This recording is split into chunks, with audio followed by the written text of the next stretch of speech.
Good evening.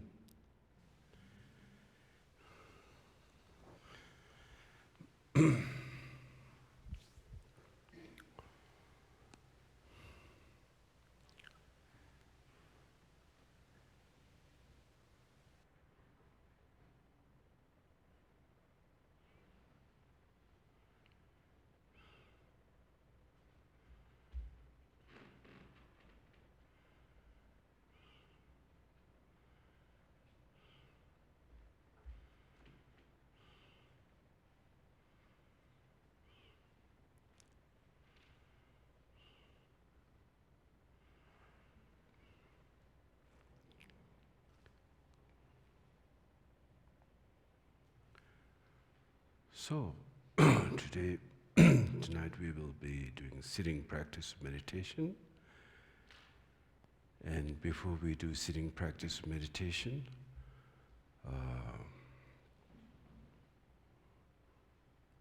perhaps I should explain a little bit like on the background of sitting practice of meditation, why we are doing it, and what is sitting practice of meditation.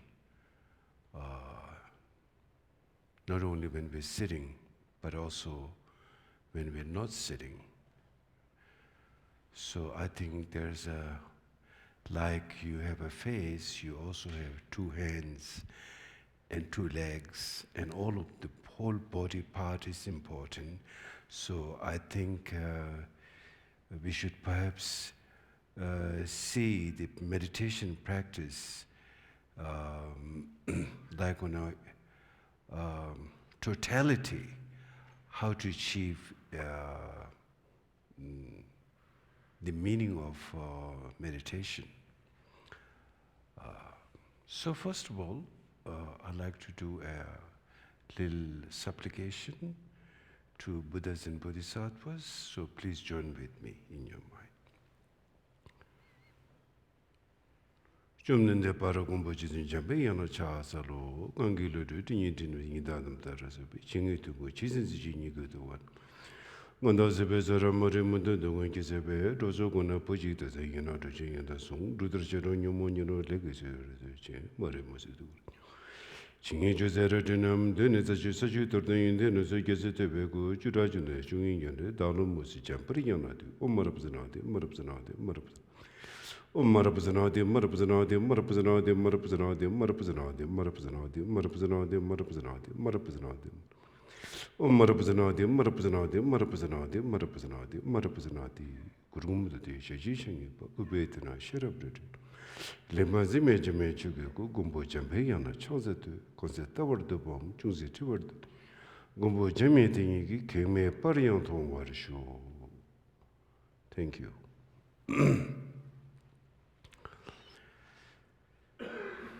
So, I should start with a word called compassion. And when we talk about compassion, we always feel guilty. I haven't been compassionate enough. That's the kind of feeling we get. But I think it's very important to really address that issue, because that issue directly affects our life. We may think that compassion has not much to do in my life. I need ambition. I need to have my strong ambition and move forward, try to achieve what I want to achieve in my life. But the moment the word compassion comes, it's kind of like water down my soup. Then I have to be kind and sort of give up and let go. So it kind of looks like a fuzzy world to enter. But I think that's perhaps we haven't really thought deeper about what really meant compassion.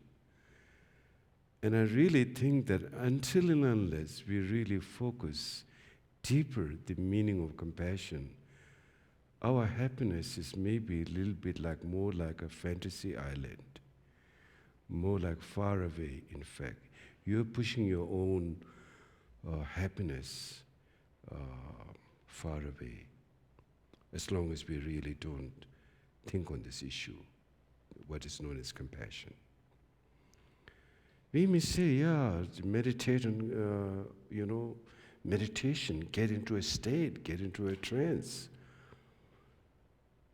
There are ways to get trance. You don't have to do meditation to get to trance. You can smoke a pot and you can get into trance. You can take LSD, you can do all those things and you will kind of alter your mind. It will take you somewhere else.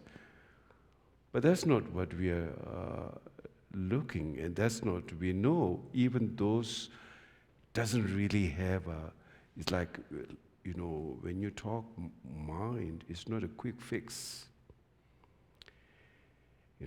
Quick fix, no matter how nice it is, there is always a mark, I've noticed. If the cup is broken, you try to put them together with a quick fix. It never look nice. But however, when you talk about mind, and life needs a deep sense of transformation than trying to look for a quick fix, which we're always looking into life. Like American, a lot of habits. We have banks, you don't have to get out of the car. You just roll the window and you can get your money out. You don't have to get out to get a food. You order from the speaker and you can grab in. So everything is like a quick solution. And we think, I will just go and sit and meditate and then maybe just a transformation will happen just like that. But it doesn't happen like that. It requires a kind of commitment to yourself. The commitment is not to anybody.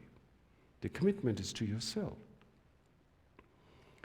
So, and in order to get that commitment, we need to see the reason why that we need to make the commitment to ourselves.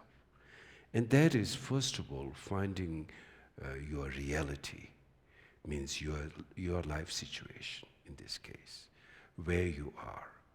Are you going through some kind of, anxiety, difficulty, depression, suffering? Is it really there or not? If it's not there, you don't need meditation. You don't need compassion. If you don't have any problem, you don't need none of those things. But if something is happening in your life, there's a sense of anxiety, and due to a number of reasons, such as number of afflictive emotions, strong sense of self-centered ego, where it brings a lot of aggression.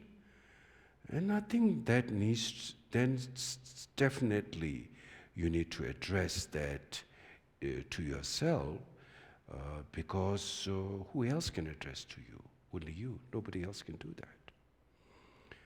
Why? Because it's happening in your mind. If it's happening in your mind, only you can deal with that. You can address that. No one else can address entering your mind. You can't shift that to your brother or sister or your father or mother or relative. It's only in your mind. Even, let's say, 4 siblings coming out of the same mother's womb, but each one comes with their own habits, mindsets differently. Now, so you can't share just because you came from the same parents. You can't say, here, you take some, and tomorrow I will lend you this, and you go with this experience, and tomorrow I will take yours. It doesn't happen that way. It just stays very personally in your mind. And then you go through. And we know that a lot of time what we are going through, lots of anxiety and uncertainty and dissatisfaction and all those things happening in our life. Now, where did that come from? Who gave us that? We don't want to blame that somebody gave us that. It happens due to one's own ignorance in mind. It happens due to the afflictive emotion. That ignorance built up the sense of ego, and from the egos, tentacles or egos hands, so to speak, which kind of move forward with that kind of notion of afflictive emotion. And then as a result, we go through a lot of suffering. So obviously, many of the suffering is due to lack of concern for others. There's even a saying in the Buddhist teaching which says, all the present your sensorial happiness comes from being kind to others. And all your pain and suffering which you experience now come from being self-centered to oneself. And that's really, if you look deeper, I think there's a meaning to that.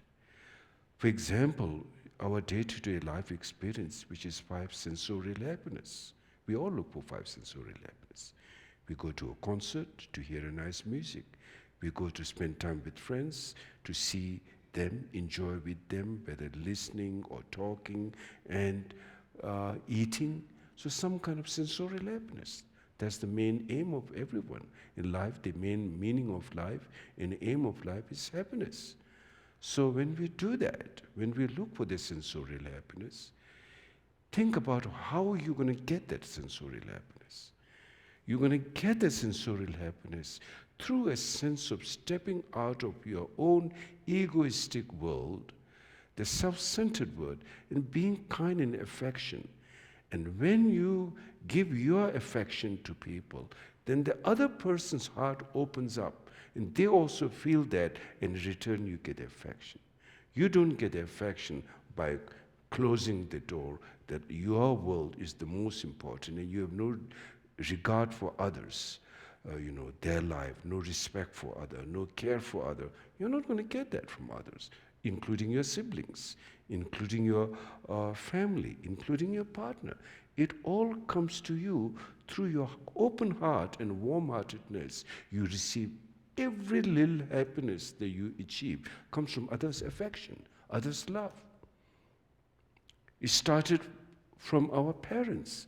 When we are born out of mother's womb, the first thing, she nurtured us through that affection, through that love, by giving us breastfed or however she fed the milk, took care of us, nourished us. And that love, that it shows that humanity has grown out of affection and warm-heartedness, but never out of cold mind and with egoism. Never. If that is the nature, then shouldn't we practice compassion for our own happiness? Or should we just follow a sense of self-centered, egoistic life? It never really matches. So because we practice, instead of compassion and warm-heartedness, we practice the opposite, self-centeredness, therefore so much suffering, paranoia, fear, all came from that.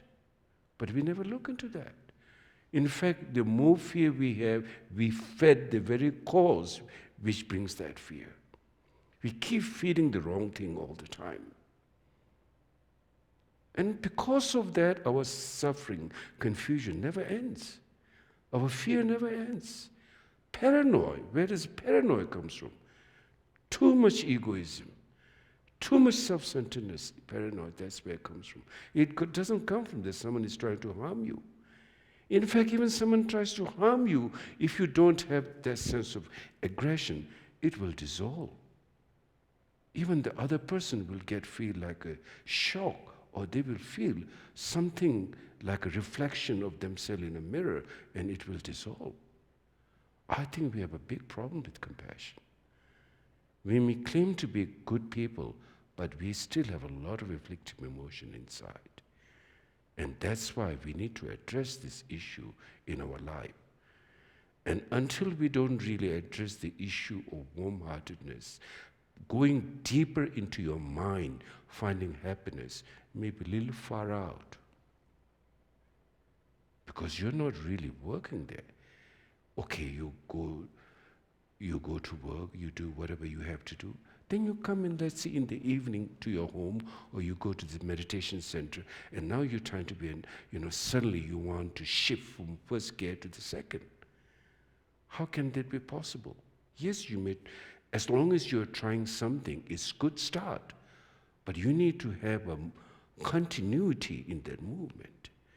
You can't just be one gear sometime, and while you're driving, it's like, you're driving on the highway on fourth gear or fifth gear, and suddenly you want to reverse.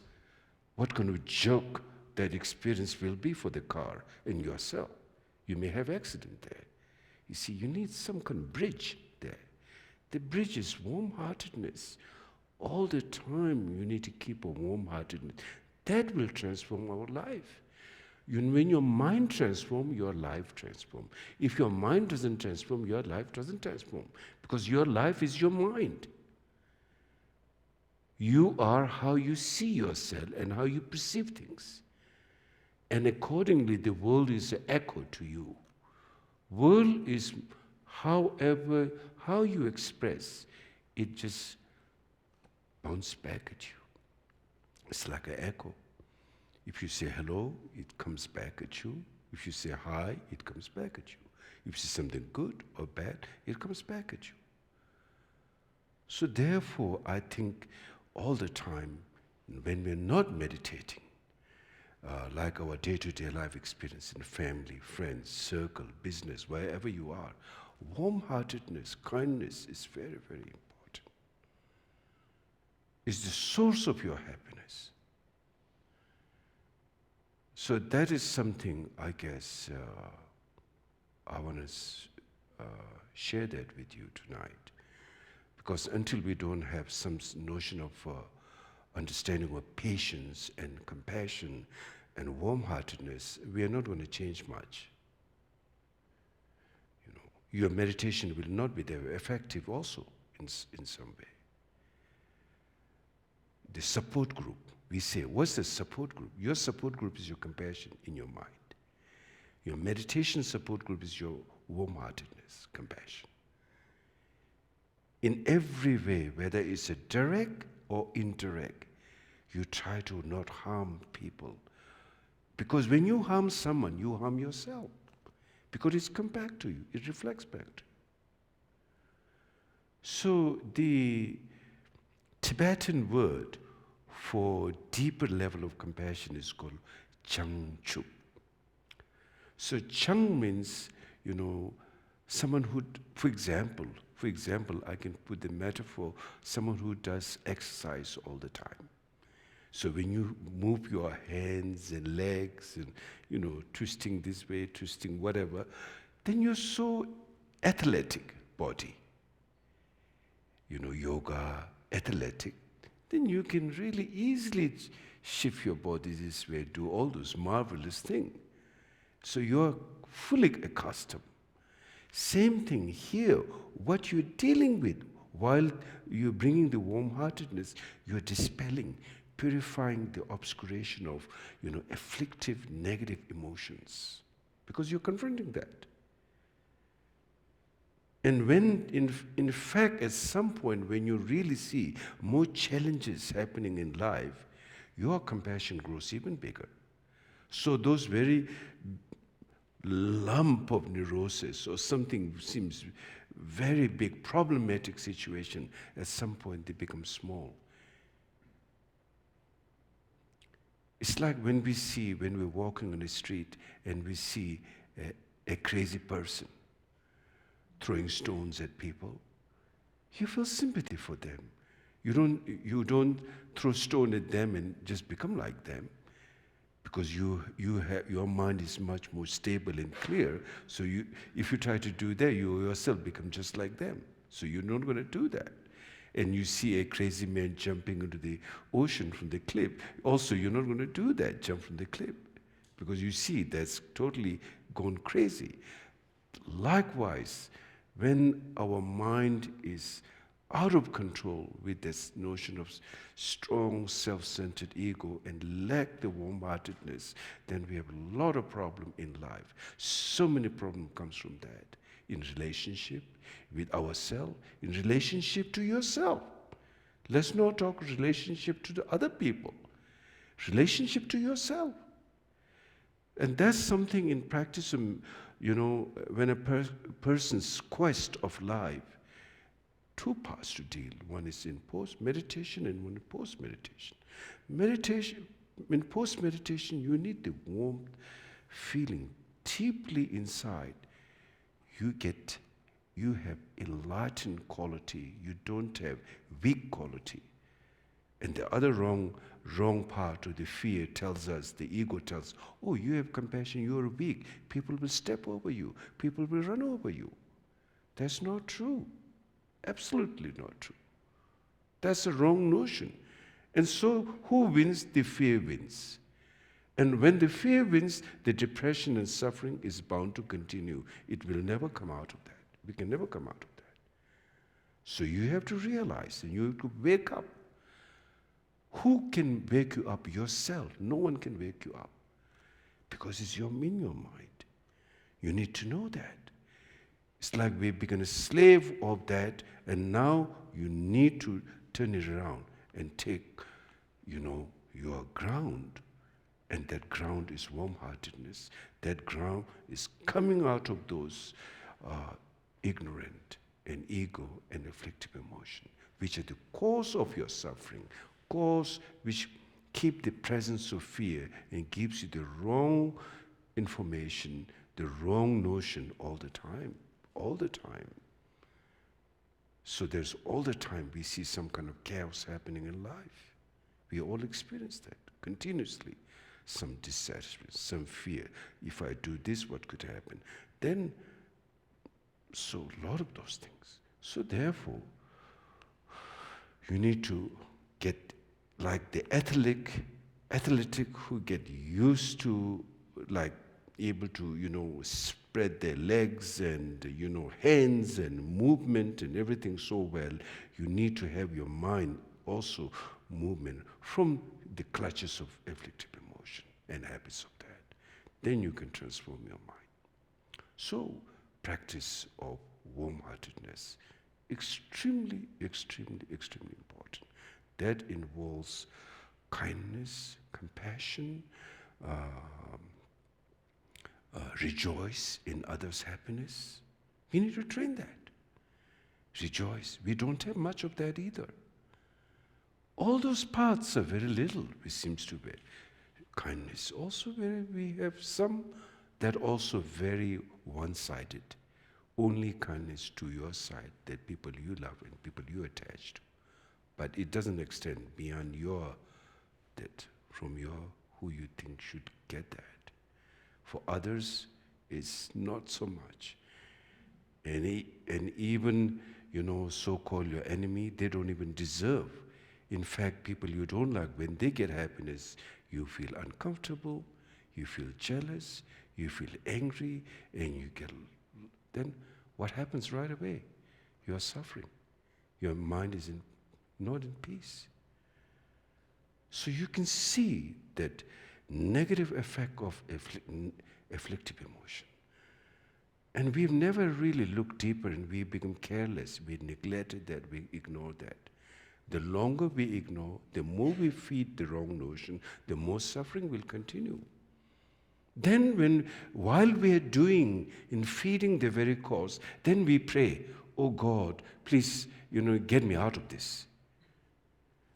Or Buddha, get me out of this, whatever. Then we do this prayer. What effect it will be? Nothing. It's just, and then after a moment you step out, the same thing. Perhaps in the church or in the temple you're doing something. The moment you step out, when you see your enemy, the whole anger rush is right there. And you don't even notice at that time. You need to have mindfulness. Oh, if you do a prayer, the prayer has to go with some harmony, something in connection. It's just like lost. You're like one different world to the next different world. We have no connection there. As a result, there's no harmony, there's no balance in life. So warm-heartedness, when you have the notion that when you begin to see that we start from our mother. Her love, her affection, her care has brought us. So does the whole humanity. Happiness comes from this warm-heartedness and affection and love, not by anger, not by judgment, not by ego, definitely not. So I think some work needs to be done there. You need to have some homework to do on that for yourself. Then now, as far as the meditation practice is concerned, when you do meditation, now you try to bring the mind to the focus. Because normally our mind is wavering all the time. Just, either you're in the past or future or something, never really focused there. So in meditation, now you try to bring the mind here and now, which we never really thought about it, Or even it's your own mind. Your mind is just like entertaining the past or anticipating the future or something like that. Always. And they're always in the wrong notion, such as ego, such as the opposite of warm-heartedness and compassion. That's why the negative habits and negative projection, and as a result of endless suffering and anxiety and fear. So now, first of all, you try to, since everything is happening from the mind, negative happens from the mind, positive thing happens from the mind, who feel trapped is the mind, who feel free is the mind. There's nothing goes beyond mind. So therefore, now you try to understand your mind. Try to bring the mind to the focus. That's the sitting practice of meditation. So in meditation, you say, you're sitting on the chair or you're sitting on the cushion. You can say, on the cushion is my body. In my body is my mind. And mind relax. Before your mind is just gone, now you just bring the mind here and relax. Like drop it, you drop the whole thing. It's not like you're going here or there. Now you just be here, aware. You have to be aware, here is your mind, and then you drop it. Then once you drop the mind, and the mind is resting there, then you go, your body should be straight, not like crooked or not like, uptight or anything, just like straight and relax. The best is to sit, on a cushion when you do meditation, because that's the best posture. Posture brings half of the meditation practice. If the posture is wrong, then half of the meditation get affected by the wrong posture. Supposing you do a meditation on a very soft cushion, you will fall asleep. Or you are lying down, you will fall asleep too. So sitting posture, the cushion a little bit hard, which supports your butt slightly up, the feet a little bit down, the butt slightly up, so your back goes straight, When your body is straight, then all the channels which energies flows through that become perfect and balanced. When that finds, the minds get clear. When the mind is clear, then you will be able to focus to your mind. Supposing you sit like this and try to do meditation, then quite soon you will be snoring. So it doesn't support your practice of awakening quality. Mind is to be awake in precision, precise in meditation. So therefore, you sit straight and then relax, not uptight, And your chin shouldn't be touching it, nor like up in the sky. Just like relax, totally relax, in its own place. Leave it in its natural place. And then your eyes slightly touching, eyes slightly watching, gazing on the tip of your nose, not penetration hard, slightly watching, and then you, like 1 or 2 meters in front, that's where your mind rests. Your mind is resting. So your eyes is open in meditation, not closed. Very gentle resting. Now once that you're prepared for that, then the next step is breathing. So when you breathe out, you are there with the breath. Your focus here is breath. you use the medium of breath for your mindfulness. Your mindfulness is your mind, but your mind needs the medium of the breath for you to be there. But if you don't have anything to focus, then your mind will be again scattered. So therefore, in this case, the breathing becomes the medium for the mind to be focused. So therefore, breathing is natural for all of us. We all breathe. So you breathe. When you breathe out, you're just natural with the breath. You are there. When you breathe in, you are there. When you breathe out, you are there. When you breathe in. This is the simple technique and method of meditation. We're not looking at some bands going on and, now I'm going to get enlightened. So where is the band and, Navy band, military band, Air Force band, whatever, we think some kind of lights and, flashing going. It's not like that.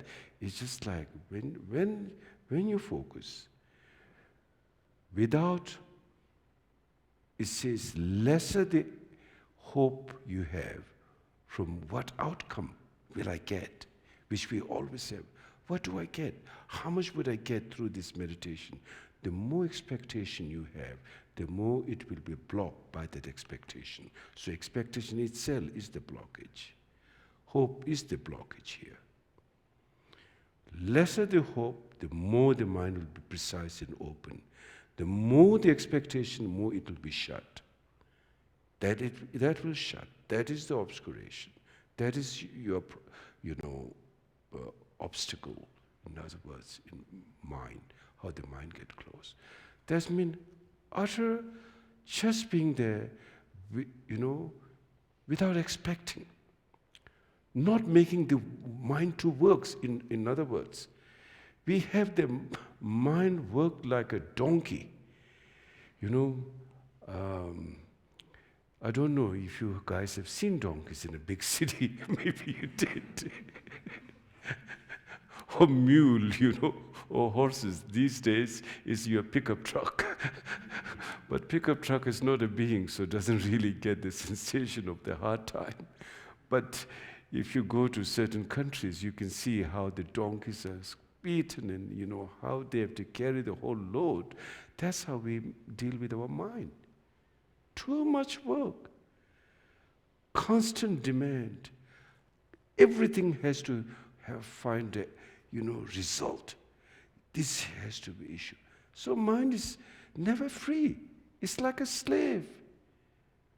You got to drop that. If you want to feel relaxed, you got to drop that. You can't relax if you make your mind work so hard. Poor mind, It's constant work, no rest. It's a restless mind. So even you come to sit and meditate, you're told to relax, be open, but you let your mind work too hard. Now you got to relax. And the more you tell to relax the mind, the more mind get, react in a different way. So now, of course, those things are part of it, and then you will learn through your own experience. At what point you can reach that? Of course, there will always be a hope at the beginning. There will always be expectation. You want to achieve something. You want to achieve no work. You want to achieve mind to have no work, like giving space, free. We call liberation, free. But then, that will come gradually. And as I said, in fact, the less you expect, the less hope you put, the more mind will be relaxed. That is one of the important technique of meditation practice. However, at the beginning, the more, depends on each person, is different. But whenever we try to relax, there is always underneath subconscious gossip. Yes, I was told that the more I relax, less hope I have, I'll be more happier. So again, you put the workload there, you see, subconscious mind too. So there's quite a while how the mind takes time for it to totally come to like a utter relax, utter openness. However, that is the way to go, mindfulness there. So then, once you do that, you're breathing, you're just simply breathing. And all thoughts will come. It's not that there's no thoughts. You don't want to stop the thoughts. If you try to stop the thoughts, then you will fall into absorption, or you will fall into a dull state. That's not healthy at all. No, you want to run after the thoughts. If you run after the thoughts, then it's the ordinary mind usually, which you have already right now. It's a wavering mind. It's going all over. You don't have control. That will happen if you run after the thoughts. Now, if you try to stop the thought, it will be suppressing. That will also be the wrong approach. So you allow the thoughts, know the thoughts, but you don't run after the thoughts. It's just you recognize the thoughts. Moment you recognize the thought, just let it rest. There's nothing else to do. Let it rest. So in that way, then the thoughts become like waves. Waves comes from the ocean and it dissolves into the ocean. There's no other place for the waves to go than the ocean. It all came from there. Same thing, all thoughts come from the mind and it will dissolve in the mind. So now what's the benefit you will get on the long? Your mind get clear, very focused, concentration, intuitive, to the point you could even get foreknowledge. Like mind is so clear and no disturbance, no anxiety. The level of anxiety, fear, all will gradually decrease. That's the benefit of the how once you begin to relate with your mind. So that's how you do the sitting practice meditation. Breathe and just, be with the breath. Thoughts come, you know them, allow. Allow doesn't mean you run after them. Just know that, and then just again focus back to the state, and then simply sit. So then now, sometimes too-many thoughts arising. When too-many thoughts arise, you don't have to worry, oh, now I can't control, looks uncontrollable. At that time, learn to allow the thoughts happening. Allow the thoughts to come. It's not like stopping against. It's like our usual way of dealing with the thoughts is many times we face anxiety, is fighting against the current. If there's a river flowing this way, we are always swimming against the flow. That's where we experience the challenges and difficulty. So if the river is flowing this way, you swim with this, and there will be effortlessly you can just, go with the flow of the water. Same thing with your thoughts. When you allow the thoughts without interrupting, the thoughts will come and it'll be complementary, in fact. It'll be sense of humor. The true sense of humor comes from openness. True sense of humor cannot come with fighting against the river current. So therefore, very important to learn how the mind functions and how you can make friends with yourself. It's very hard for us to be friends with ourselves because we are always fighting against it. And the more we fight, we feel there's something wrong. And that creates the tension, and that brings aggression. And you want to fight against everything in life. And that's where you lose the sense of sanity, your goodness. And that's where war begins to happen, or conflict begins to come, and a lot of confusion in life. So in meditation practice, you learn how to go with the flow of the mind. And flow of the mind comes just simply from this method.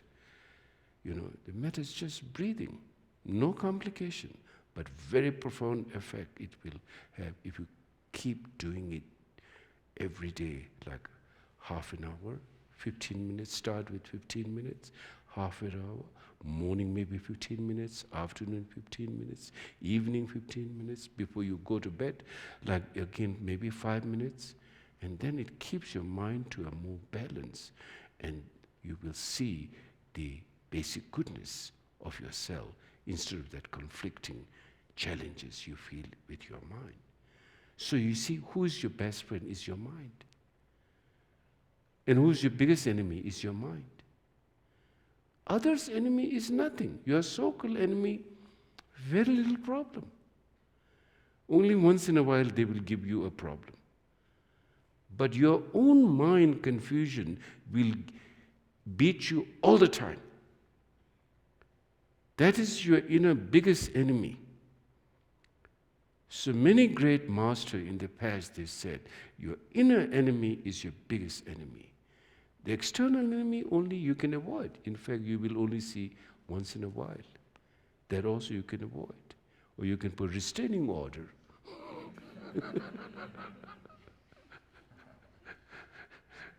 But your own enemy, where will you run? Your mind confused, you cannot run anywhere. And this confusion, this ego, this afflictive emotion, it has only one job for you. And that is to give you hard time all the time. It has no other business.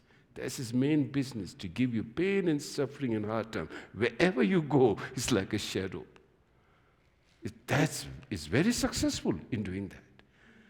So now, who can change that is the mind itself from within. And for that, the practice of warm-heartedness, which we talked earlier, and the practice of sitting meditation is the only way, is your only method. You can see that. You don't have to just believe in me. You can think about it. What else can change? Nothing's there in the world to change beside yourself, willing and the method to do that.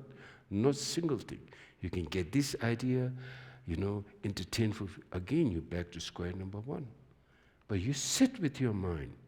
You bring the warmness during post-meditation state. You sit with your mind and you can deal with anything in your mind. So therefore, sitting practice is very powerful. Then you become friend with yourself. When you become friend with yourself, then the world becomes beautiful. Otherwise, the world becomes like a lot of chaos and confusion. So, let's do a sitting practice now.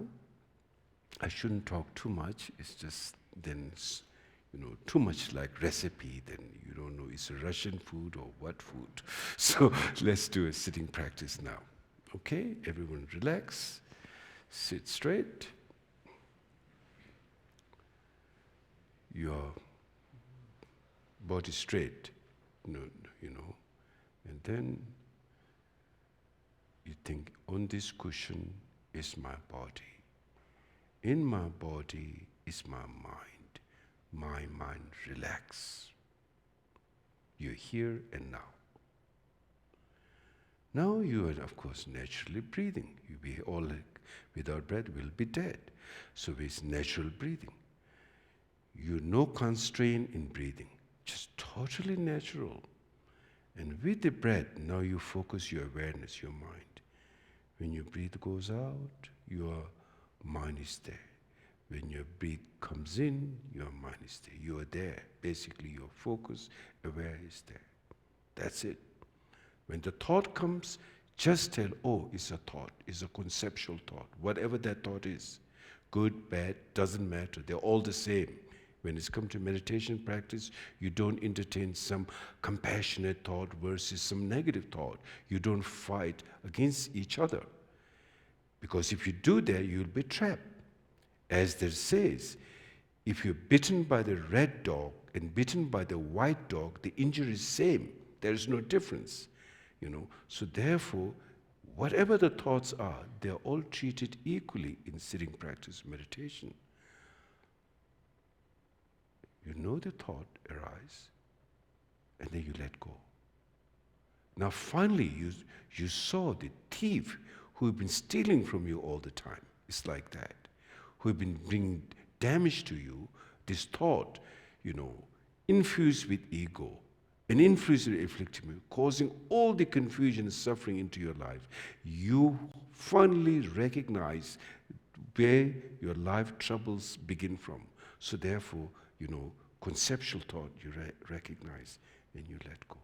Good, bad, whatever they are, you let go and just go back to the breathing. So that's how we do sitting practice. And so we will begin now.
You are simply breathing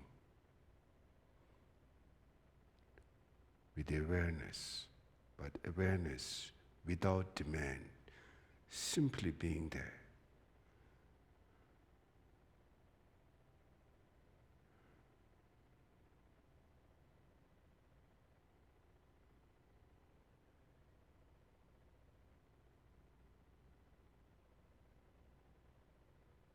You feel drowsy, move your eyes to the left and to the right, and then it will clear. Again, go back to the sitting practice.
Relax your body, relax your mind.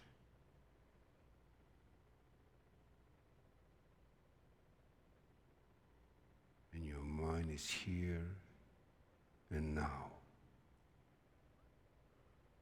open.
So we can have some discussion here if you have any questions.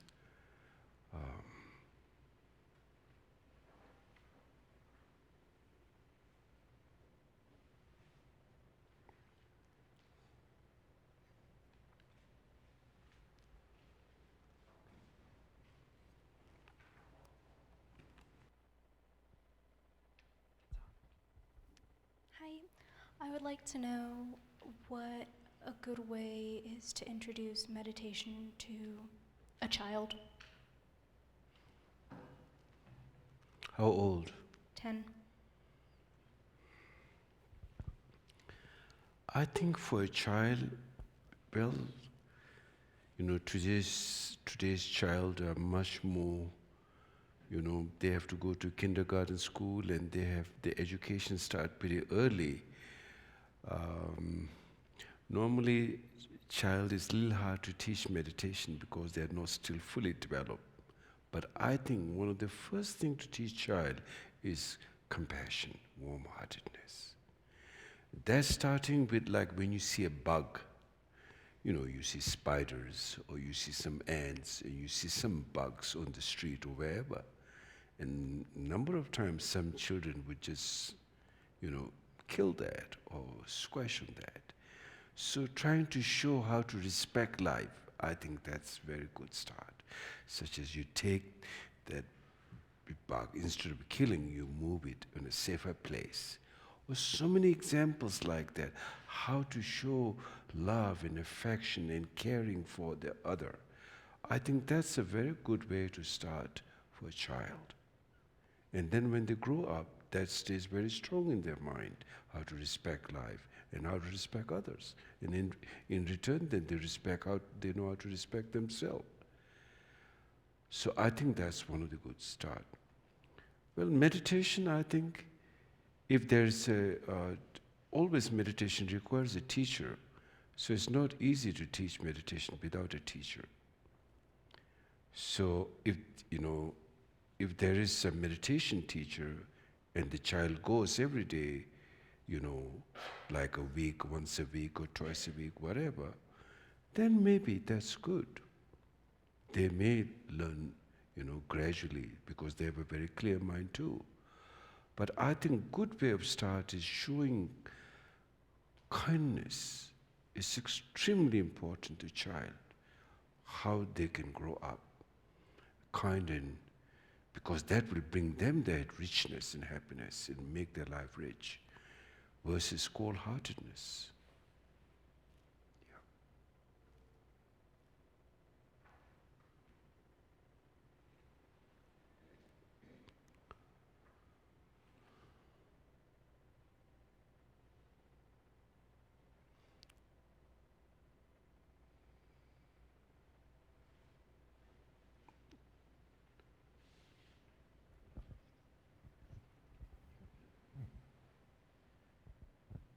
Thank you so much for teaching us.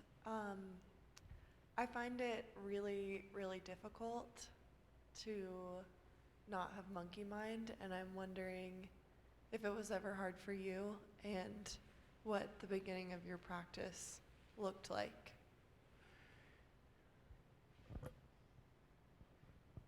At the beginning, it's difficult. We all find difficult,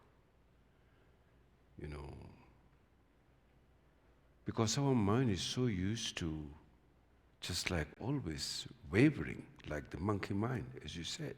It just never stays. In ancient time, for senior meditators, practitioner in a monastery, in India, I'm not talking Tibet because there's no monkey in Tibet. So what they do, they bring a monkey and then they test your patience. So the monkey would jump on the head, never stay anywhere. So that really tests you, how much your focus is there. So we all find it, at the beginning, we find a little bit, sometimes we find it easy, sometimes we find it hard, sometimes mind is floating away this way and that way.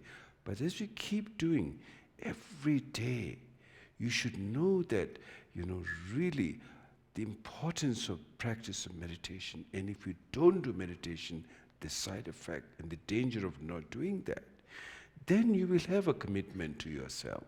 And you don't have to, even in your home, every day that's where you're going to be, like half an hour, 15 minutes, whatever you can, you just sit and then you will begin to taste your mind, the richness of your mind. Then your mind become your friend. That's when your mind becomes friend, everyone is like a friend. But when your minds become your enemy, everyone is an enemy. So therefore, you must know the benefit of, the greatest benefit, the greatest achievement in your life is to really find the enlightened quality within your mind versus the ignorant of your mind. Really. You can't live with ignorant all the time. Now think about what's the quality of ignorant. We know we can see ignorant. If there's an ignorant, it has always it has an opposite side to remove that ignorant. Which is more powerful, the knowledge and wisdom or the ignorant? Always the ignorant is weaker and the wisdom is always stronger to remove that. So therefore, all our afflictive emotion, ignorant, they are called temporal obscuration. It's like a cloud which is covering the sun. Our basic nature is goodness. Basic nature is not badness. According to the Buddhist teaching, every being has a basic goodness nature. The concept of original sin doesn't exist in Buddhism. In Buddhism, everyone has a basic goodness. And that it has to be, there are many logics to that, and the Buddha's own explanation on that, and furthermore, logic in trying to discover how there's basic goodness. You know. So since we all have a basic goodness, it's like there are a number of metaphors to that basic goodness. One metaphor is one of the cruelest animal. I think today what I see in the National Geographic is like hyenas. Look like, they're so ferocious. But they also have tremendous care and love. Hyena's mother would give his own life, probably for his child. Show the basic goodness is in every being. There's one side, the compassion is there, the basic goodness. It may not be compassionate to another animal's child, but it has a compassion to its own child. Shows the potential of compassion that which can finally go all over. If the seed, that potential is there in every being, basic goodness. So there's no basic badness, there's basic goodness. So that obscuration is like a cloud, but deep inside basic goodness is like a sunshine.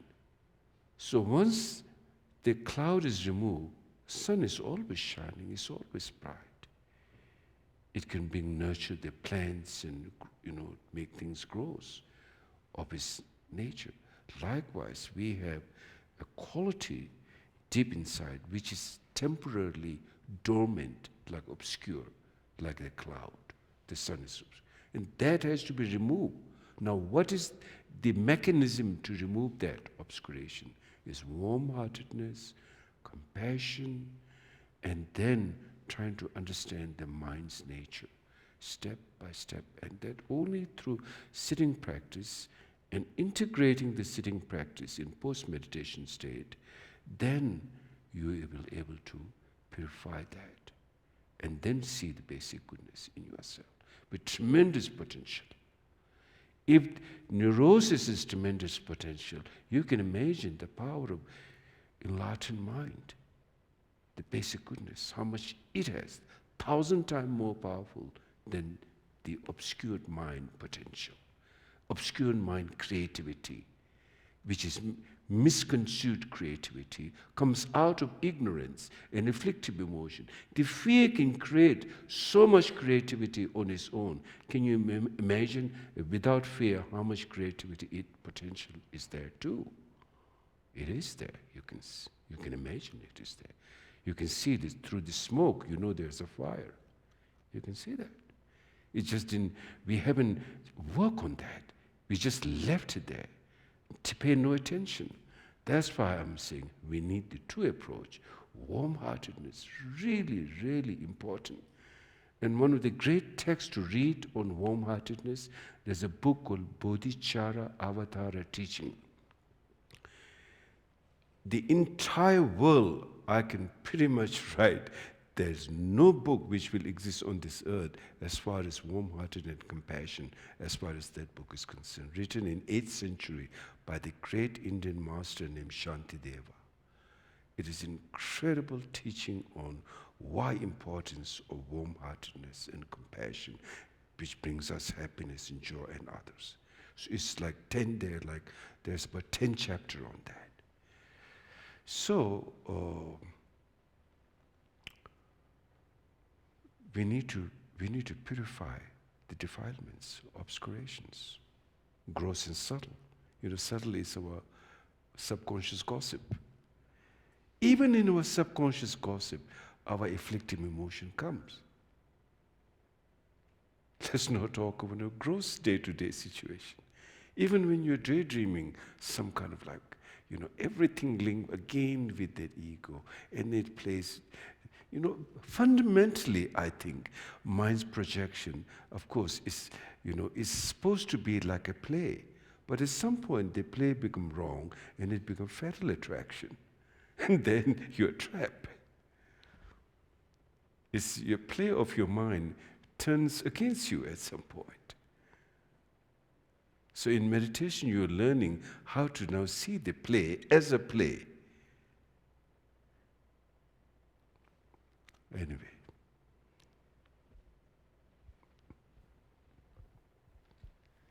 I'm wondering if you can speak to the role of discomfort in meditation, how, if we can use that to enhance our practice. I find it very distracting, and I'm wondering if you have suggestions for doing Like that. how?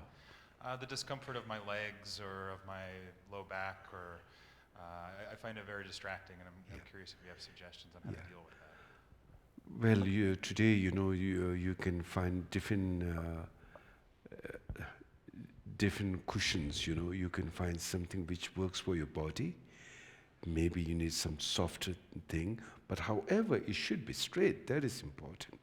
So, but you can have something a little bit more softer, like when you go to buy bed, they have all the very soft one and medium one, and so like that you can see which fits your body the best.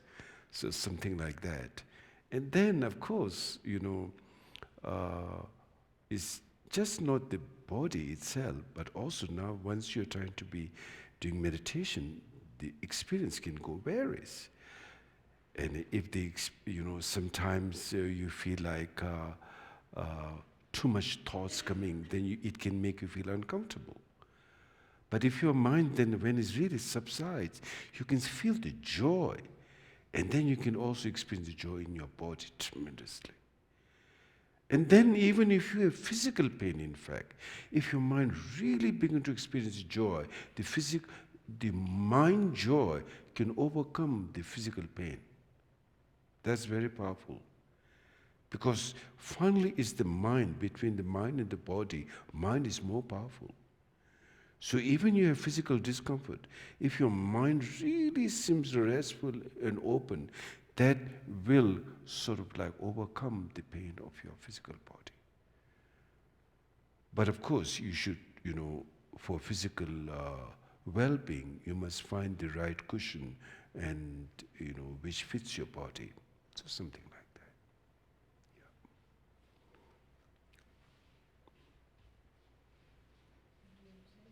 Just a moment. Yeah. Thank you, Rinpoche. So I'm wondering, how do we know in the meditation if we're moving in the direction of confusion or being present? If you're, in meditation, if your meditation is going the right way, your mind will get more gentle, more respect for others, because you saw your richness, you see. You become friend with yourself. So therefore you become more compassionate and open and creative in that way to others.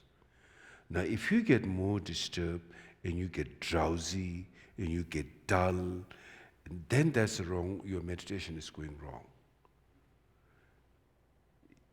If you get deeper joy, more openness, more warm-heartedness, and more patience, and then your meditation is going the right way. Yeah. Thank you. You're welcome.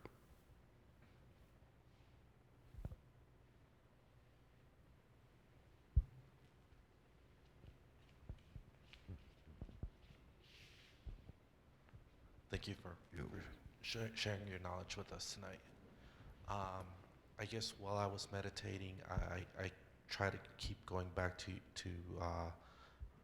what you said earlier, where you said don't fight the thoughts, just let it go through, like follow the river. Is this a good opportunity to question our actions in a non-judgmental way and be our own friend, and just look towards whether that was a good action or not, for the future? We can't change the past.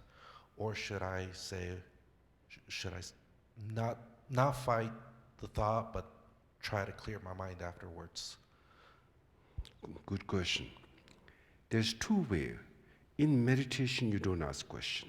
Because if you ask question, you'll be restless. Then your whole point of meditation, you will lose. Here, you're dealing with the mind on a fundamental level, gradually, so to speak.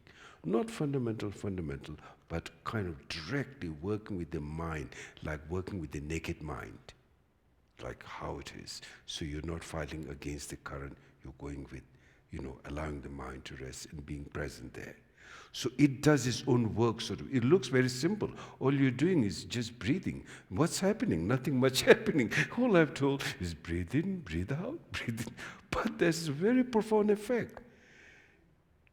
But then the investigation, your actions, whether they're right or wrong, then again, when you're out of meditation, when you're in post-meditation state, when you do study, when you do question, that at that time we do analyze and we do, even including the warm-heartedness that we practice will be not during meditation.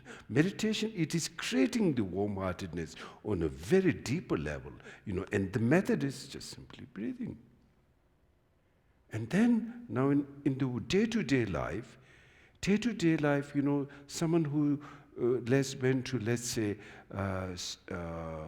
like a therapy class, and of course, they do get benefit, but even you allowed, whether it's a spiritual direction or whether it's a therapy direction, you really work hard and you go, and then the world is so challenging, and if the environment is not very compassionate, you will be very challenged. You don't feel people accommodating you, people not patient with you. Even you try, at some point you also go crazy. And you better want to be crazy like them, so you don't. There's a saying, there's an ancient story. This king has an astrologer who said, within a week there will be rain, and the rain, whoever drinks the rain will become crazy. Well, the king has the well, so he covered his well, and others couldn't afford to do that. So after the week, when the rainfall, everyone drank that water and they all become crazy, except the king, who wasn't crazy. Then everybody thought the king is crazy. The king finally, what he did, because he was alone in his own way, he also drank the water. So he just become like the rest. So we find world so challenging, everyone was just like always so egoistic and fighting, then you don't find a place very patient and you'd find it hard to deal with. Now, if you have meditation, that's like it gives, more patience, more openness. At some point, everything, instead of turning against you, you can channel that too for liberation to yourself and others with tremendous warmth and tremendous creativity. The other side of ignorant and afflicted. And that comes from the sitting practice of meditation. Very profound meaning, meditation. For 2,600 years, people gain realization. The most powerful method to understanding and realization of oneself is through sitting practice. Just very simple. The method is very simple. Some of the obstacle of meditation, one is dullness. So if you feel like, falling asleep, well, due to different reasons, sometimes you have to work a lot, and then you get tired. Either you can open the window, take a little fresh air, and wear lighter clothes, eat lighter food. Or then, if in meditation still you have like a drowsiness, you are sitting like this. Put your eyes to the left one, to the right and left. And it will just like, the clouds is clear. You will freshness, the wakeful quality you will experience. And then you go back to meditation. But if you allow the drowsiness, then your mind will get also sync absorbed. Then if you allow the sleeping, drowsiness, it's better not to do meditation because you will become stupid. mind will become stupid. They say next lifetime you can be born as a bear or groundhog. Who doesn't know what's going on? Even someone is there, groundhog just like hypnotized like that. Bears get hyper, like so. So we say, don't do meditation like groundhog. Yeah. So very wakeful. In the wakeful quality, you gain all wisdom, compassion, all creativity is in the wakeful mind, not in a drowsy mind, dullness mind. So that's why I tell people, don't close your eyes when you sit. Because it feels comfortable at the beginning. You feel protected when you close your eyes. You don't feel challenged by seeing people and being around. You just feel okay. Then pretty soon you're dull. On the long run, it is very bad for mind. It's no good. Sometimes it's good to meditate on top of the mountain, like in Boulder. In Denver area, we have Boulder. So you can go on a mountain and be fresh, and then sit there, facing back sun. You should not look at the sun. If you look at the sun, then that will have effect. It's not very good meditation. You face the back to the sun, and then vast expanse, fresh air, just there, and just focus to the meditation. Then very good. Okay, thank you. Yeah.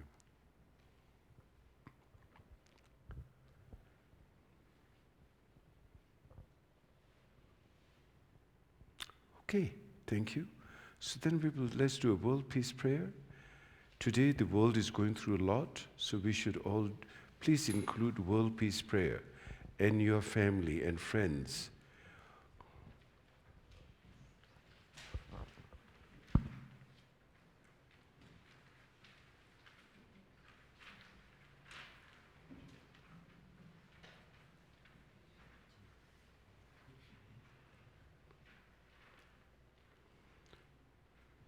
In the world in general and in this nation, may not be the names, disease, famine, war, and suffering be heard. May virtues, qualities, and merit and prosperity greatly increase, and may continuous good fortune and sublime well-being perfectly arise. In the world in general and in this nation, may not be the names, disease, famine, war, and suffering be heard.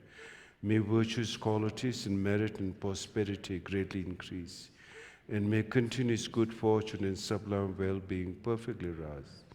In the world in general and in this nation, may not even the names, disease, famine, war, and suffering be heard. May virtues, qualities, and merit and prosperity greatly increase, and may continuous good fortune and sublime well-being perfectly rise. By this merit, may all beings gain omniscience, thus defeat the neurosis, Negative actions which are the enemies from the turbulent waves of birth, old age, and sickness and death.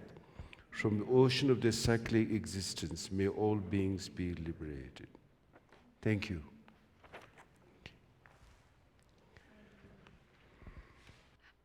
Thank you all for being here tonight. So wonderful to see all these faces. So since there's a lot of new people tonight, just there's a sign-up sheet out front. You can put your name on our email list and get updates about Rinpoche's teachings and other events coming up. We are developing some programs. For people that are new to meditation or want to get deeper into it, we'll be doing a meditation program for 4 to 6 weeks this year, and then another program on an introduction to Buddhism type of topics with a wonderful teacher. Her name is Christina Monson. She'll be coming in leading that. So if you're on our email list, you can get updates on those programs coming up. And Rinpoche will be coming back. He's here through the weekend teaching, and then he'll be leaving and coming back later this year. He'll be teaching this Friday at 6 p.m., Nihilism, Eternalism, and the Middle Path. And then he'll also be teaching on Sunday from 10 to noon. We'll be doing a practice here, actually. That's a healing and purification practice. And then he's teaching in the afternoon, 2 to 4:30 on the Vajrayana path. And then, 1:30 to 4:30. 1:30 to 4:30, sorry. 1:30 to 4:30 on Sunday. That's all I have to say. Thank you.